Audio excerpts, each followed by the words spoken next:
I froze in the middle of my room, staring at the open drawer like it was some kind of crime scene. Everything inside, my socks, my underwear, even the random old t-shirt I stuffed in there weeks ago was folded, stacked, and lined up like a display at some high-end boutique. I blinked once, twice. My heart pounded in my chest, confusion mixing with a sharp sting of embarrassment. Who the hell touched my stuff? I muttered under my breath. The answer was obvious. There was only one other person in this apartment. My new roommate Chase. Chase, the guy who scrubbed the kitchen counters twice a day. Chase, the alpha who arranged the spice jars alphabetically and wiped down the doorknobs like we lived in a hospital. Chase, the neat freak who made my messy, easygoing life look like a constant act of rebellion. But my underwear drawer? That was personal. That was crossing a line. I stormed out of my room, my voice already rising before I even saw him. Chase. He was in the living room, sitting stiffly on the couch with a book open in his hands. His dark hair fell over his forehead in neat waves. His posture ridiculously perfect. He looked up slowly, and the second his eyes met mine, I saw it. His ears turning red, the faintest blush creeping up his cheekbones. You. I pointed toward my bedroom, my words tumbling over themselves. My drawer. My underwear drawer. You touched it. His jaw tightened, and for a second he didn't say anything. Then quietly, almost like he was caught doing something forbidden, he said, "It was a mess. I couldn't ignore it." I gawked at him. Couldn't ignore it? That's my drawer. You don't just organize someone else's underwear without asking. The red in his face deepened. He slammed the book shut and placed it carefully on the table. His movements stiff, controlled. I didn't mean anything by it. I was cleaning and I saw how chaotic it was. I thought I was helping. Helping. Right. My chest was hot with irritation, but beneath that, something else tangled up in me. Something I couldn't name. The way his voice stumbled slightly. The way his eyes darted away from mine and landed on the floor. His embarrassment wasn't fake. Still, I wasn't letting him off easy. Helping? Chase? There's cleaning the counter and then there's touching my personal stuff. You don't see the difference? I do. He muttered. His hands flexed against his thighs, and he finally looked at me again. His gaze was sharp, intense, but beneath it was something fragile, almost vulnerable. I know I crossed a line. I just couldn't stop myself. My breath hitched at the way he said that. Couldn't stop himself. A dozen thoughts ran through my head. Was this really just about his obsession with order, or was there more? The blush on his face wouldn't fade no matter how he tried to hide it. Look, I said softer now, though my heart was still racing. You can control yourself next time, okay? My space is my space.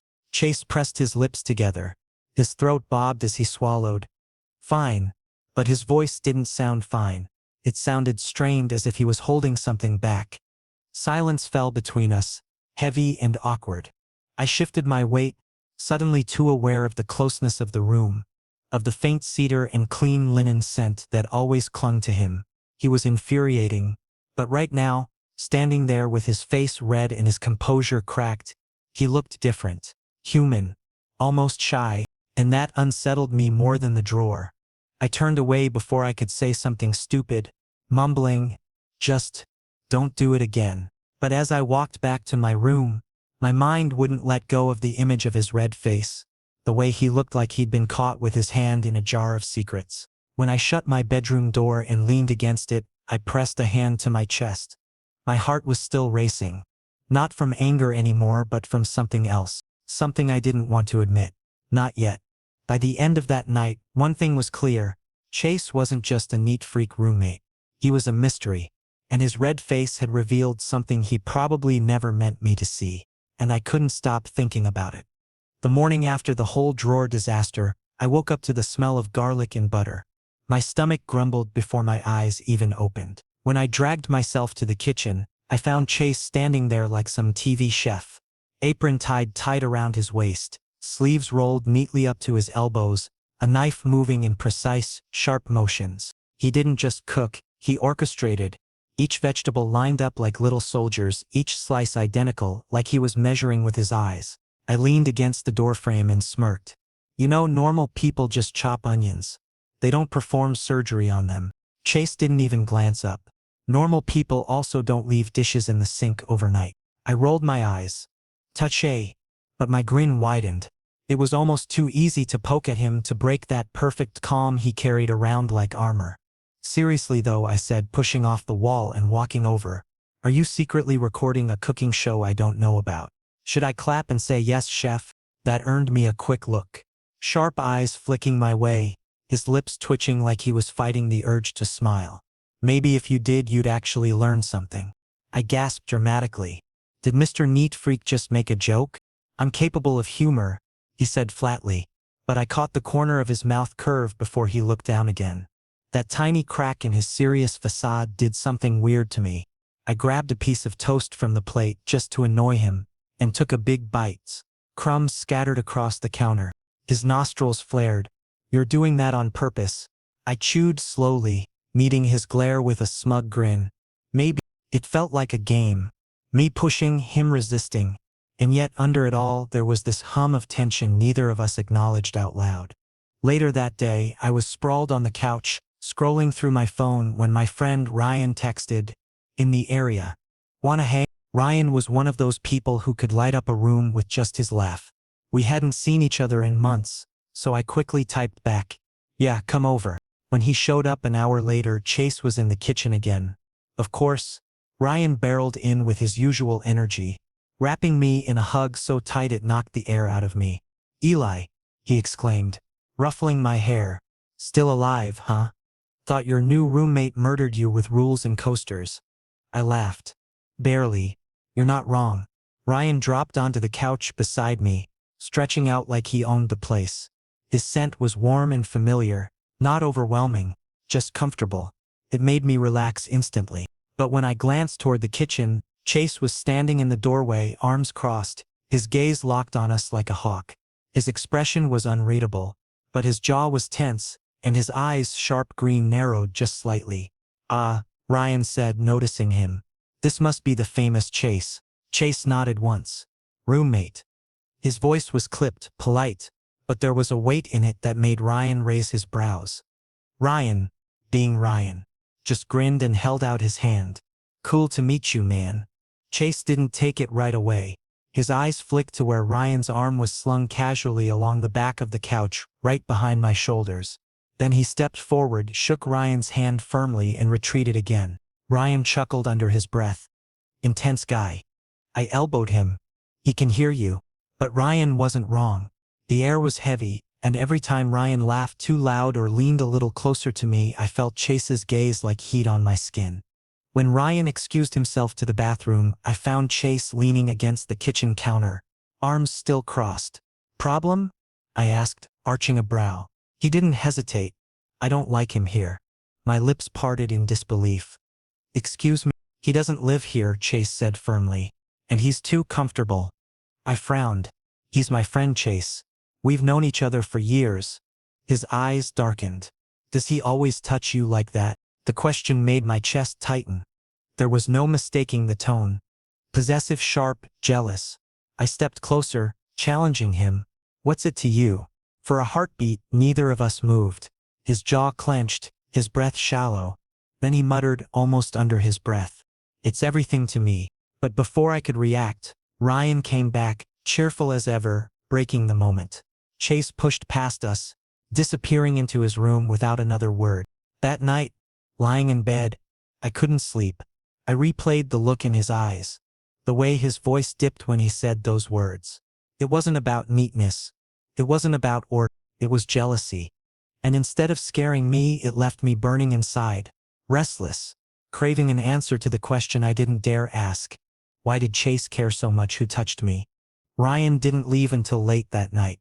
By the time the door shut behind him, my body ached from laughing too hard, and my chest felt lighter than it had in weeks.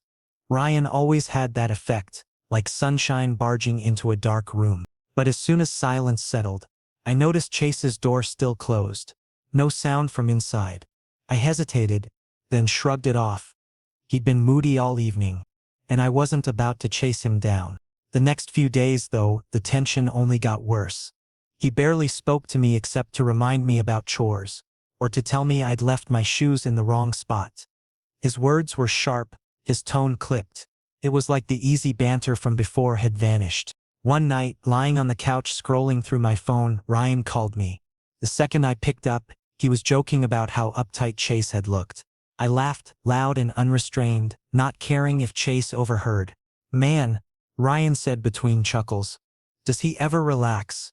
He was glaring like I stole his favorite pen. "He's always like that," I said, smiling to myself. "Neat freak. Control freak. Everything freak."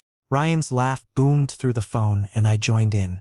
But when I glanced up, Chase was standing at the hallway corner, his face shadowed, his eyes cold. My laugh died in my throat. "I'll call you later," I muttered into the phone and hung up quickly. "Having fun?" Chase's voice cut through the quiet, low and razor sharp. I sat up slowly, my chest tight. "It's just Ryan. You don't have to look like I committed a crime." He stepped closer, each word heavy. "Do you enjoy letting people into your mess, Eli? Do you enjoy showing them all the things you don't let me touch?" My jaw dropped. What the hell does that even mean? His expression was like ice, his shoulders rigid. "It means you parade around, careless, and people like him take advantage of that. Omegas like you get hurt when they trust the wrong alphas." The words hit harder than I expected. My throat burned, my stomach twisting. "Omegas like you. Wow," I said, forcing a laugh that cracked halfway. "So now you're my guardian? My alpha police? Thanks, Chase. But I don't need your lectures." His eyes narrowed. "I'm trying to protect you." "No," I snapped, my voice breaking. "You're trying to control me. And you know what? I'd rather be with a friend who makes me laugh than someone who looks at me like I'm just a project to fix." The second the words left my mouth, his face changed. His eyes flickered with something raw, hurt maybe, but it was gone just as fast, replaced by a stony mask. "Fine," he said. His voice was so cold it made me shiver. "Do whatever you want. It's not my business." He turned and walked away, his footsteps sharp against the floor, his door slamming shut with a finality that made my chest ache. I sat there for a long time, staring at the closed door, guilt twisting in my gut. But pride kept me still. I told myself he deserved it. He crossed the line. He had no right to talk down to me like that. And yet, when I finally dragged myself to bed, I couldn't shake his words. "Omegas like you get hurt easily." Did he really see me that way? Fragile? Naive? The next morning, the apartment felt colder. He was already gone by the time I woke up, his bed neatly made, his shoes lined perfectly by the door. When I walked into the kitchen, a note sat on the counter. "Out early. Don't wait up." That was it. No explanation. No warmth. I crumpled the note in my fist, but my throat tightened as I shoved it into the trash. I hated that it hurt. I hated that even his absence pressed on me like a weight. 2 days passed. He barely looked at me, and when he did, it was like I wasn't really there. The silence cut deeper than any argument. One evening, I found myself sitting on the balcony with my phone in hand, staring at Ryan's contact. My thumb hovered over the call button. I wanted distraction. I wanted noise. Anything but the hollow silence inside. But deep down, I knew what I was craving wasn't Ryan's laugh. It was Chase's voice, the sharp, steady rhythm of it, the way it wrapped around me even when he was scolding. I pressed my phone face down on the table and buried my face in my hands.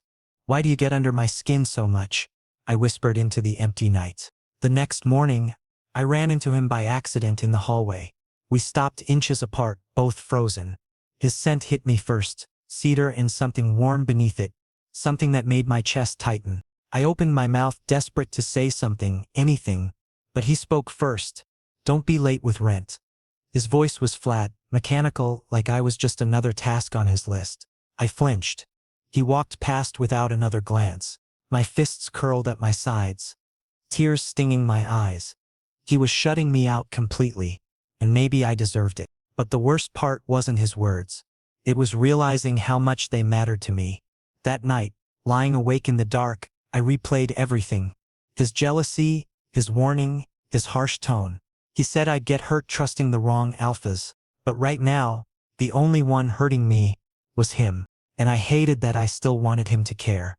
The silence between us stretched into days. It wasn't just silence. It was sharp, deliberate. Like every word he didn't say was a wall going up higher and higher. I kept telling myself I didn't care, that I'd live just fine without his constant nagging, his overbearing rules. But the truth was, the quiet felt heavier than his scolding ever did. Every time I passed his room and saw the closed door, my chest ached. Every time I caught his scent lingering faintly in the kitchen or living room, I had to force myself to keep breathing like it didn't affect me. It was late Friday evening when everything cracked. I had just come home, tossing my bag onto the couch, when the power flickered. Once, twice. Then everything went dark. The sudden silence of the fridge shutting off. The hum of the lights dying, it pressed on me instantly. I froze, my throat tightening. Darkness always did that to me. It was stupid. I knew it, but the shadows crawled in my mind, tugging up memories I didn't want. My breathing quickened, shallow, shaky. I fumbled for my phone, cursing under my breath when my hands shook too much to find the flashlight. The walls felt closer, the air thicker. Panic scraped at my chest. Then a hand touched mine. Warm, steady. "It's me." His voice was low, calm, certain. I nearly collapsed with relief. "Chase, breathe," he said firmly, his grip tightening around my hand. "I've got you." Something in his tone cut through the rising panic, grounding me instantly. His hand was rougher than mine, warm like an anchor, and I clung to it as if letting go meant drowning. He guided me through the dark hallways, his body close, his scent surrounding me, cedar, musk, and something faintly sweet underneath.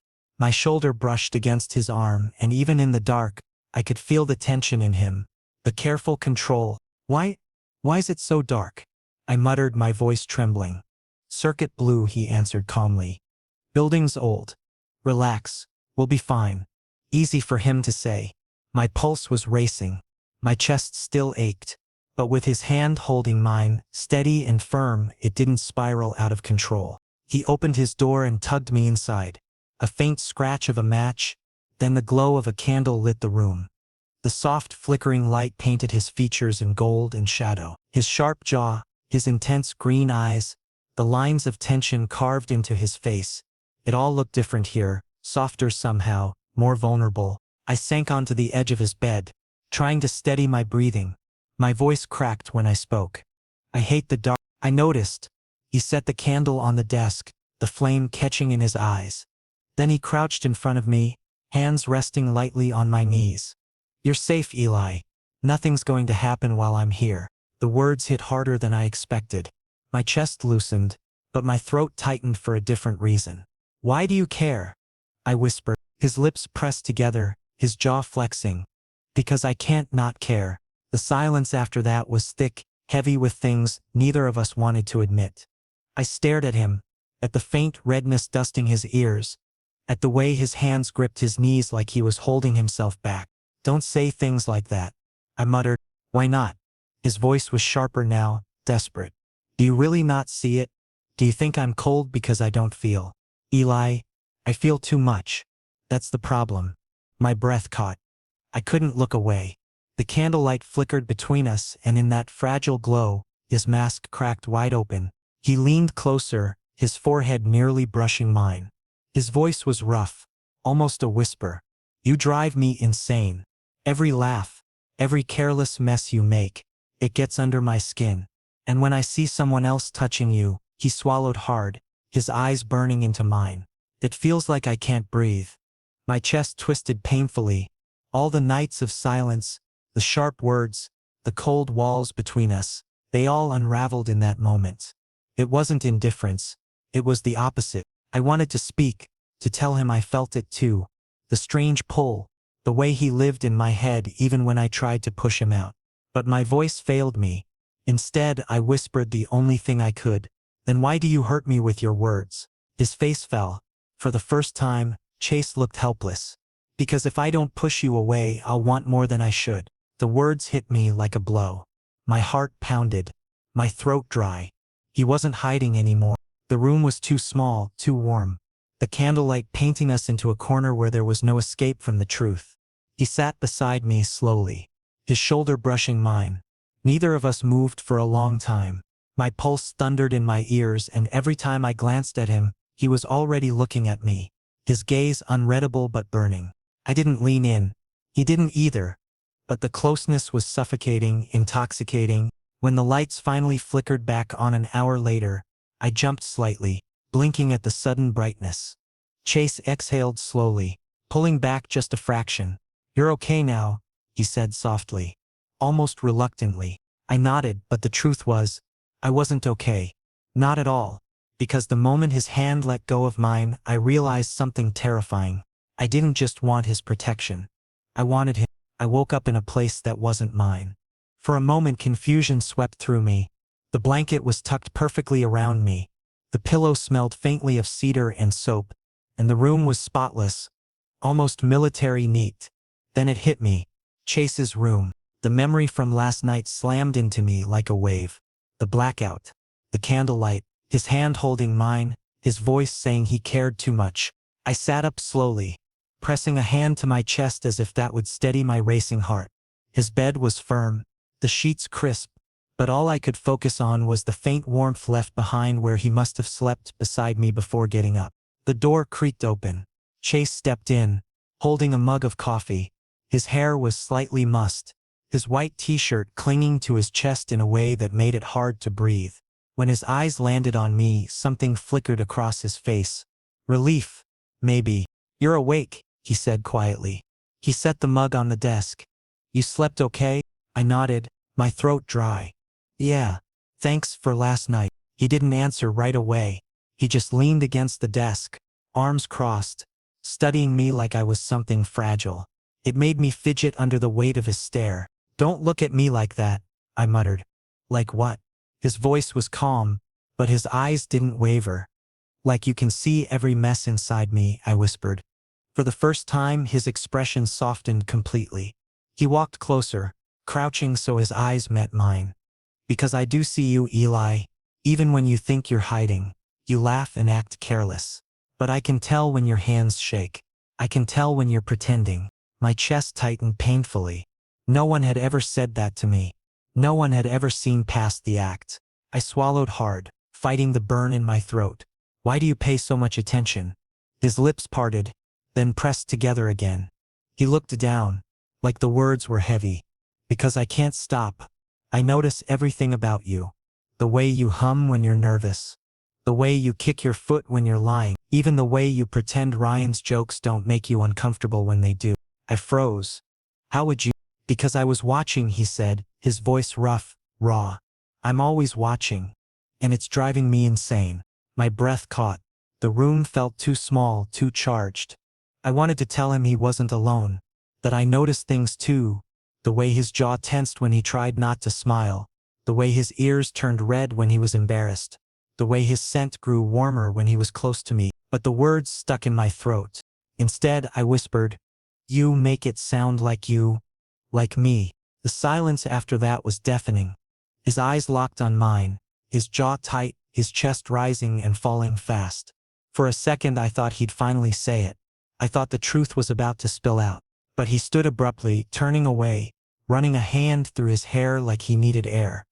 "I shouldn't," he muttered. "I can't." The sting of disappointment sliced through me, but beneath it was something else. Hope. Because he hadn't denied it. I stood too, my knees weak but my voice steadier than I expected. "Why not? What's stopping you?"